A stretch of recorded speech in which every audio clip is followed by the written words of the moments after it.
उत्तर प्रदेश में शून्य पर आउट होने वाली राष्ट्रीय लोकदल ने अपनी नई सियासी जमीन तलाशनी शुरू कर दी है। मसला किसान बिल पर हुए विरोध को लेकर के है, जिसको लेकर आज एक महापंचायत बुलाई गई थी। इस महापंचायत में कई दिग्गज भी शामिल हुए, जिसमें समाजवादी पार्टी के कद्दावर नेता धर्मेंद्र यादव, दीपेंद्र हुड्डा और इसके अलावा कई और नेता ऐसे थे जो इसमें शामिल हुए। शामिल होने का एक लक्ष्य था कि राष्ट्रीय लोकदल के उपाध्यक्ष जयंत चौधरी के ऊपर लाठी चार्ज हुआ था, उसको लेकर के ये पूरी पटकथा या पूरी महापंचायत शुरू की गई थी। लेकिन इस महापंचायत को अगर देखें और काफ़ी करीब से अगर इसको समझें तो ये कहीं ना कहीं सियासत के एक नए ढंग और एक नया गठबंधन बनाने की कवायद के रूप में भी इसको एहसास किया जा सकता है। कारण साफ है कि एक फ्रंट पर कई ऐसे दिग्गज जो कि अपनी सियासत के लिए जाने जाते हैं, बड़े नामचीन चेहरे हैं, जिसमें पूर्व सांसद समाजवादी पार्टी के हैं धर्मेंद्र यादव, इसके अलावा दीपेंद्र हुड्डा जो हरियाणा से ताल्लुकात रखते हैं और विधायक भी हैं वहां से,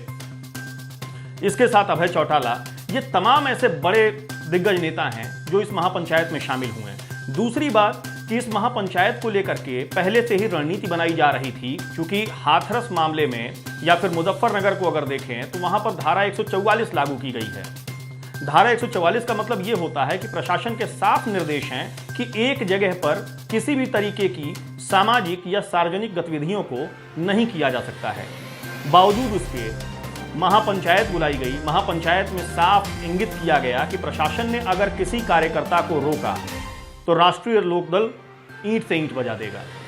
किसान बिल पर रार को लेकर के अब नई सियासी जमीन तलाशनी या फिर यूं कहें कि भारतीय जनता पार्टी के खिलाफ विपक्षियों का एक फ्रंट अब तैयार होने लगा है, जो आने वाले दिनों में निश्चित ही भारतीय जनता पार्टी की सरकार और चुनाव के दरमियान इनके लिए चिंता का सबब बनेगा। यह एक महत्वपूर्ण विषय इसलिए भी है क्योंकि जिस तरीके से किसान बिल पर तमाम राजनेता विरोध कर रहे थे, किसानों का एक फ्रंट भी लगातार विरोध कर रहा था कि ये जो किसान बिल संसद में पास किया गया है, जिसको अब कानून बना दिया गया है, वो किसानों के हित में नहीं है।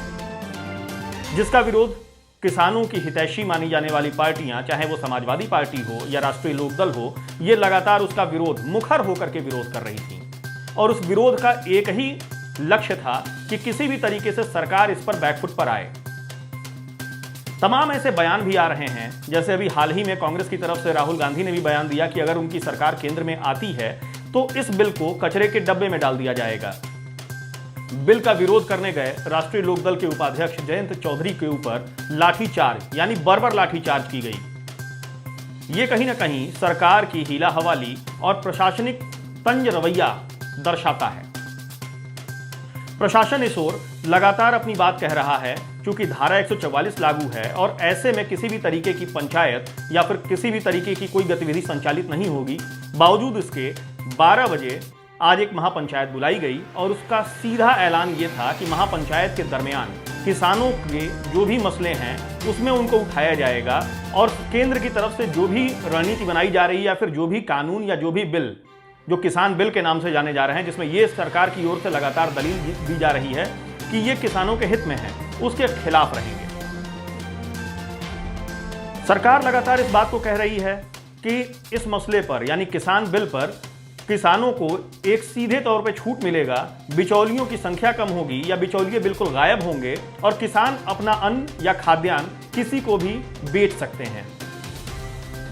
लेकिन विपक्षी लगातार इस बात को कह रहे हैं कि इसको उद्योगपति घरानों को किसानों की जमीन को लीज पर दिया जा रहा है, यानी सीधे तौर पर अंग्रेजों के जमाने में जो नील की खेती कराई जाती थी उससे जोड़कर देखा जा रहा है।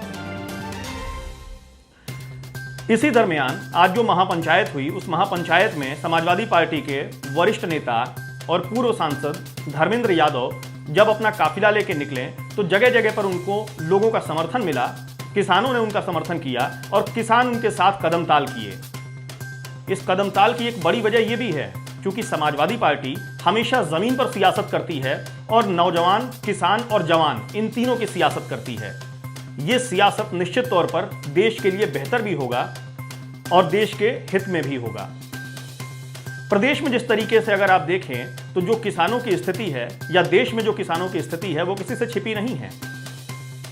सरकार की तरफ से कई नियम कानून कायदे लागू किए जाते हैं, बावजूद उसके किसान हमेशा अपने आप को ठगा हुआ महसूस करता है।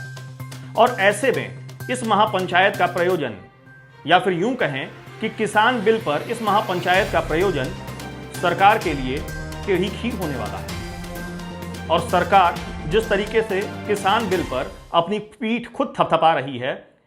उसके लिए अब दिक्कत का विषय आने वाले दिनों में निश्चित तौर पर सामने आएगा। क्योंकि किसान नौजवान यानी रोजगार और किसानों का जो पैदावार है उसको बेचने की क्षमता या फिर बेचने की छूट सरकार की ओर से कही जा रही है, लेकिन ये दोनों ही दूर की कौड़ी साबित होते हुए दिखाई दे रहे हैं।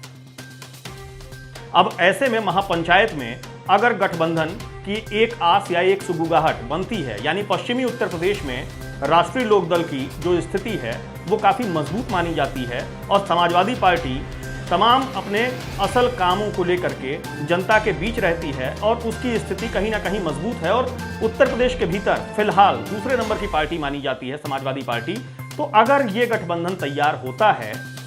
तो ये कहीं ना कहीं भविष्य में भारतीय जनता पार्टी के लिए दिक्कत का सबब बनेगा।